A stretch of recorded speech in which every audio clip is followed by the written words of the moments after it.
పశ్చిమ బెంగాల్ రాజకీయాలు వేడెక్కాయి. కేంద్ర హోంమంత్రి అమిత్ షా ఇటీవలే కోల్కతాలో పర్యటించారు.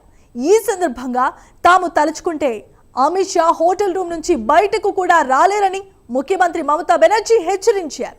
దీంతో ఏకంగా కేంద్ర హోంమంత్రినే హెచ్చరించే స్థాయికి మమతా బెనర్జీ ఎదిగారని బీజేపీ నేత సంబిత్ పాత్ర మండిపడ్డారు.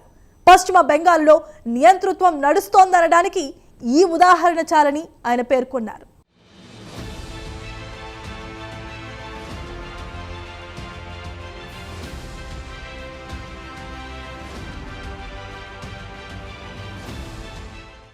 పశ్చిమ బెంగాల్ అసెంబ్లీకి 2026 ఏడాదిలో ఎన్నికలు జరగబోతున్నాయి. దాదాపు మే నెలలో ఎన్నికలు జరిగే అవకాశాలున్నాయి. ఈ నేపథ్యంలో కేంద్ర హోంమంత్రి అమిత్ షా ఇటీవల పశ్చిమ బెంగాల్ రాజధాని కోల్కతాలో పర్యటించారు.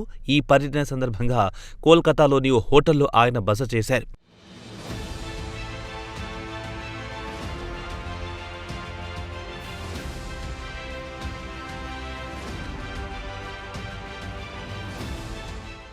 ఈ సందర్భంగా కేంద్ర మంత్రి అమిత్ షాను ఉద్దేశించి ముఖ్యమంత్రి మమతా బెనర్జీ ఘాటైన వ్యాఖ్యలు చేశారు. తాము తలుచుకుంటే హోటల్ రూమ్ నుంచి అమిత్ షా కాలు బయట పెట్టలేరని మమత హెచ్చరించారు. అయితే ఆయనను ఇబ్బంది పెట్టాలనుకోవడం లేదని మమతా బెనర్జీ వెల్లడించారు. అందువల్లనే అమిత్ షా కోల్కతా నగరంలో స్వేచ్ఛగా తిరగగలుగుతున్నారని ఆమె వ్యాఖ్యానించారు.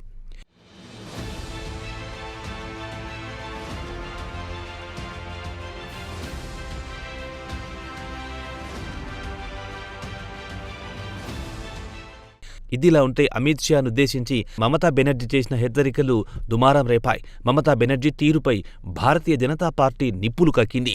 ఏకంగా దేశ హోంమంత్రి అమిత్ షాను బెదిరించాలని మమతా బెనర్జీ అనుకోవడం దారుణమని బీజేపీ సీనియర్ నేత సంబిత్ పాత్ర మండిపడ్డారు. పశ్చిమ బెంగాల్లో నియంతృత్వ పాలన నడుస్తోంది అనడానికి మమతా బెనర్జీ తాజా బెదిరింపులే నిదర్శనమని సంబిత్ పాత్ర పేర్కొన్నారు.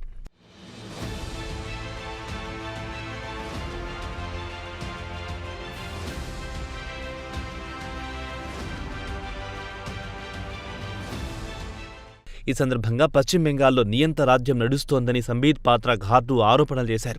గత 15 సంవత్సరాలుగా పశ్చిమ బెంగాల్లో మమతా బెనర్జీ అధికారంలో కొనసాగుతోందన్నారు. ఈ 15 సంవత్సరాల్లో రాజకీయాలలో హింస పెరిగిందని సంబిత్ పాత్ర ఆరోపించారు. ప్రధానంగా బీజేపీ కార్యకర్తలను లక్ష్యంగా చేసుకుని టీఎంసీ నాయకులు దాడులు చేశారని ఆయన వెల్లడించారు. అంతేకాదు టీఎంసీ దాడుల కారణంగా 300 మందికి పైగా బీజేపీ కార్యకర్తలు ప్రాణాలు కోల్పోయారని సంబిత్ పాత్ర ఆరోపించారు. అంతేకాదు మమతా బెనర్జీ పార్టీ గూండాల కారణంగా దాదాపు 3000 మంది టీఎంసీ కార్యకర్తలు బెంగాల్ విడిచిపెట్టి ఇతర ప్రాంతాలకు వలస వెళ్లారని సంబిత్ పాత్ర ఆరోపించారు.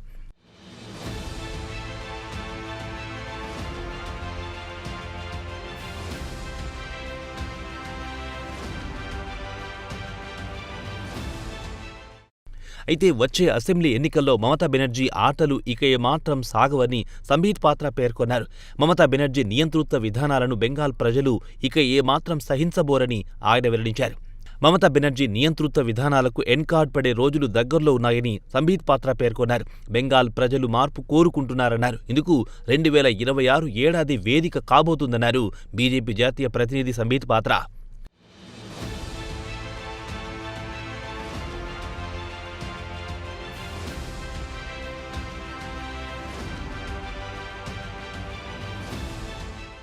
ఏదేమైనా అసెంబ్లీ ఎన్నికల వేళ పశ్చిమ బెంగాల్లో రాజకీయాలు ఒక్కసారిగా వేడెక్కాయి.